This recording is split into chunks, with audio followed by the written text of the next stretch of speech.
Olá galera, tudo bem? Professor Sandro Teles, professor do Colégio Alub Ensino Médio.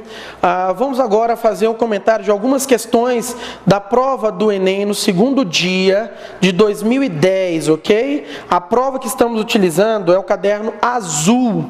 Beleza? Vamos comentar apenas 3 questõezinhas básicas para não estender muito tempo de vocês. A primeira questão é a 96. Que traz uma charge, tá, do avô mostrando para o neto uma árvore envolta de uma redoma de vidro em um museu arqueológico, em que ele fala bem assim: enquanto isso, na Amazônia, em 2059, a árvore era assim, desse jeito, Juquinha, tá vendo? Que barato, vovô. Esse texto é do Bessinha, ok? E o enunciado pede o seguinte: as diferentes esferas sociais de uso da língua obrigam o falante a adaptá-la às várias situações de comunicação. Uma das marcas linguísticas que configuram a linguagem oral e informal, usada entre avô e neto neste texto é: temos como opções, letra A opção pelo emprego da forma verbal era em lugar de foi. Isso não configura nada de linguagem oral e informal. Então já descartamos de cara essa opção. B, a ausência de artigo antes da palavra árvore. Não há necessidade, porque quando eu quero usar a palavra para definir ou determinar, é que eu vou usar o artigo. Aí ela está sendo usada de maneira genérica. Isso não interfere na questão da linguagem oral e informal. Letra C, esta é a opção correta. Porque o emprego da redução tá em lugar da forma verbal está. Ok, está é como deveria estar escrito. Aí teríamos sim a maneira formal, a questão do padrão culto da língua. Quando usamos tá abreviado, estamos fazendo o quê? Estamos usando a informalidade da língua, a oralidade. Aí o que configura como resposta correta para a questão. A letra D traz o uso da contração desse em lugar da expressão desse. Bom, desse não seria necessário, por quê? Porque o desse configura justamente essa contração que é a norma culta que trabalha. Desse não é utilizado pela linguagem oral informal, e sim, coloquialmente falando, usaríamos mais o desse. O desse seria uma norma mais do que culta, ok? Na letra E, a utilização do pronome que em início de frases exclamativas. Não há problema nenhum, isso é a norma culta. Ela preceitua a questão de uma linguagem, introdução de uma oração através desse pronome relativo. Ok? Terminamos aí então a questão 96 com gabarito C. Vamos à questão 97.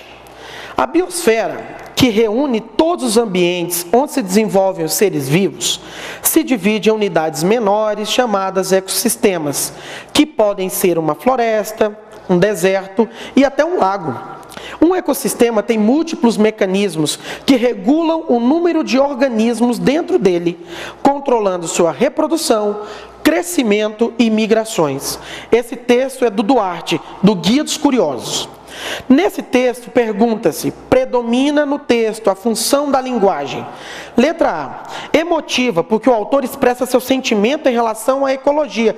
Bom, emotiva é isso daí mesmo, mas o texto não traz nenhuma expressão da emoção do autor dentro do texto. Ele trata tudo com objetividade, com clareza. Letra B, fática, porque o texto testa o funcionamento do canal de comunicação. Em nenhum momento há teste de canal de comunicação.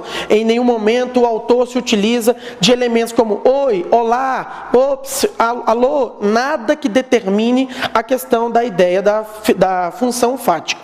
Letra C, poética, porque o texto chama atenção para os recursos de linguagem. Nada disso. A função poética da linguagem não se preocupa em chamar a atenção. A função poética se preocupa em trabalhar o texto, o lirismo, a emoção dentro dele. Daí sempre a poética está vinculada com a emotiva por trabalhar muito a questão do eu. Letra D, conativa, porque o texto procura orientar comportamentos do leitor. Não, a conativa, tá, é uma outra função de linguagem que não lida em questão de orientar nenhum comportamento de leitor. E chegamos finalmente à opção correta. Letra E, função referencial. Óbvio, o texto é objetivo, o texto é claro, ele é direto, porque o texto trata de noções e informações conceituais. Ele traz apenas o conceito do que vem a ser biosfera, do que ele é composto e as suas características. Característica da função referencial, terceira pessoa, objetividade, informatividade, ok? Então temos como resposta na 97 a letra E de Eva. Lembrando, estamos falando da prova do caderno azul. Vamos então para a questão 117, que traz como texto um soneto de Álvares de Azevedo, segunda geração romântica. Já da morte o pavor me cobre o rosto, nos lábios meus o alento desfalece, surda agonia o coração fenece e devora meu ser mortal desgosto. Do leito embalde no macio encosto, tento o sono reter, já esmorece o corpo exausto que o repouso esquece, eis o estado em que a mágoa me tem posto. O teu adeus, minha saudade, fazem que insano do viver me prive e tenha os olhos meus na escuridade. Dá-me a esperança com que o ser mantive, volve ao amante os olhos por piedade, olhos por quem viveu, quem já não vive. O núcleo temático, enunciado da questão, o núcleo temático do soneto citado é típico da segunda geração romântica, como eu já falei anteriormente. Porém, configura um lirismo que o projeta para além desse momento específico. O fundamento desse lirismo o que está sendo perguntado é qual é o fundamento do lirismo do autor do texto, do eu lírico do texto. Então vamos lá.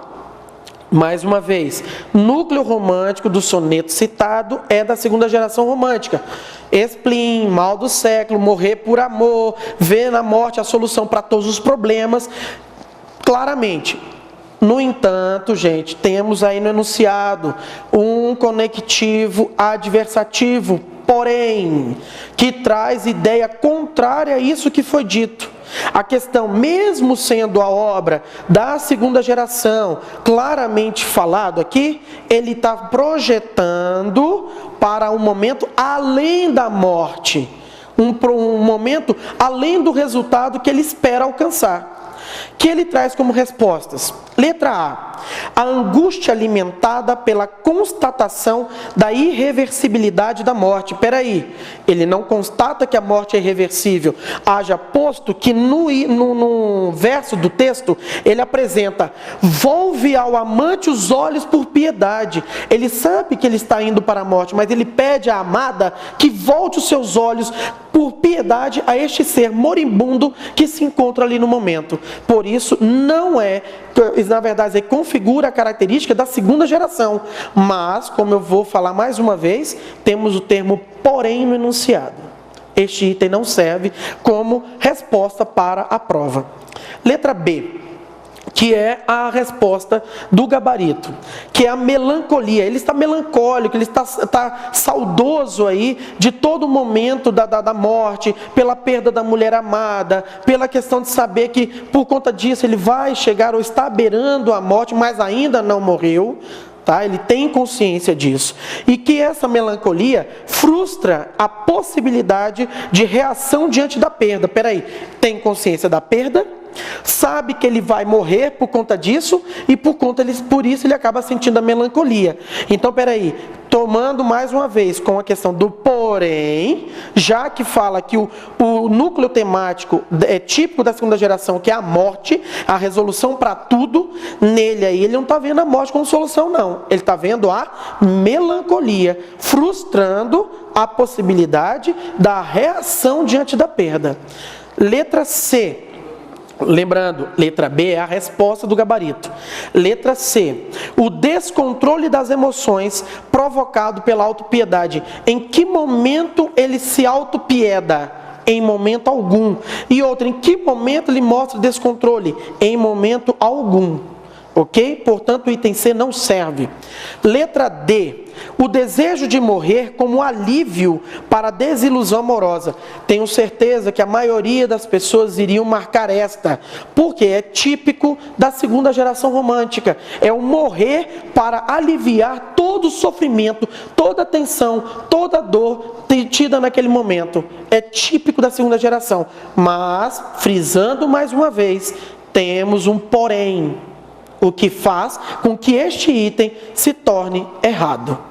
E letra E, por último, o gosto pela escuridão como solução para o sofrimento. Isto não tem como ser provado, a não ser metaforicamente através do texto, quando lá na terceira estrofe, no terceiro verso, a terceira estrofe, ele fala: e tenha os olhos meus na escuridade. Ele sabe que os olhos dele já estão se voltando para a morte, mas isto ainda não caracteriza que seja o gosto da escuridão como solução para o sofrimento.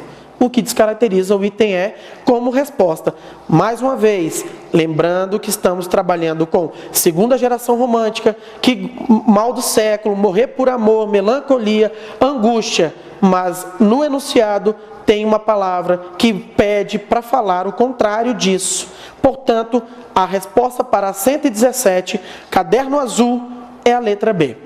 Galera, é isso daí, ficamos por aqui, esperamos que todos tenham sucesso na prova do Enem e que consigam êxito para entrar em uma universidade federal, que é o que a maioria das pessoas desejam, almejam, quando estão numa escola com nome, com qualidade de educação e com excelentes professores, e que se deparam com uma prova desta, estando preparado por esses professores para alcançar o êxito que é entrar na universidade federal. Até logo para vocês, até a próxima. Fiquem com Deus.